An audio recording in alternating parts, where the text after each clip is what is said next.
رات کی فضیلت، رات کی اہمیت کیا کیا ہے؟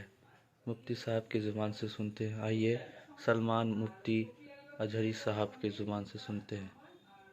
ایک روایت میں آپ کے سامنے پیش کرتا ہوں، شعبان کی عظمت کیا ہے سنیے۔ اس میں جو روایت ہے تفسیر ساوی میں فرماتے ہیں کہ رسول کریم صلی اللہ علیہ وسلم 13 شعبان کی رات کو کھڑے ہوئے، اور یہ مہینہ اسی لیے زیادہ افضل بھی ہے کہ یہ مہینہ میرے مصطفیٰ کا مہینہ ہے، اور یہ سرکار غوث پاک رضی اللہ تعالیٰ عنہ کا فرمان غنیت الطالبین میں ہے کہ شعبان کا مہینہ رسول اللہ کا مہینہ ہے، کثرت سے اس میں اپنے رسول کو یاد کرو۔ اب میں آپ کو بتا رہا ہوں جو روایت تفسیر الساوی میں ہے، 13ویں شعبان کو نبی پاک صلی اللہ علیہ وسلم رات میں کھڑے ہوئے اور کیا کیا توجہ۔ آج لوگ دلیل پوچھ رہے ہیں اپنے نبی کو یاد کرنے کے لیے۔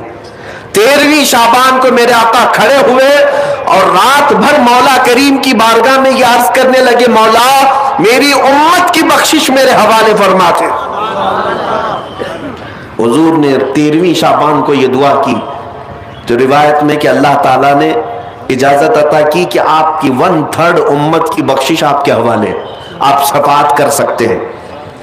1/3 1/3 امت کی سفارش آپ کر سکتے ہیں۔ 14ویں رات کو پھر میرے آقا صلی اللہ علیہ وسلم کھڑے ہوئے، رات بھر عرض کرنے لگے، مولا میری امت کی شفاعت میرے حوالے کر دے، ان کی بخشش میرے حوالے کر دے۔ اللہ رب العزت نے 14ویں شعبان میں نبی پاک صلی اللہ تعالیٰ علیہ وسلم کو حکم فرمایا، 2/3 امت کی بخشش کی سفارش آپ کے حوالے ہے، 2/3 امت کی سفارش آپ کر سکتے ہیں۔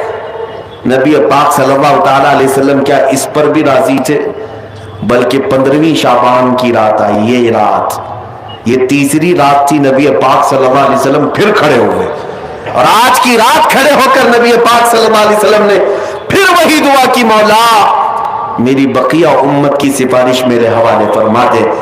آج کی رات رب ذوالجلال نے اپنی رحمت کے پورے دروازے کھول دیے اور ارشاد فرمایا، اے محبوب آپ کی پوری امت کی سفارش آپ کے حوالے ہے، سوائے اس مشرک کے، سوائے اس کافر کے جو آپ سے منہ پھیر کر بھاگتا ہے، اس کی سفارش آپ کے حوالے نہیں، اس کا حساب تو اللہ قیامت کے دن خدا لے گا۔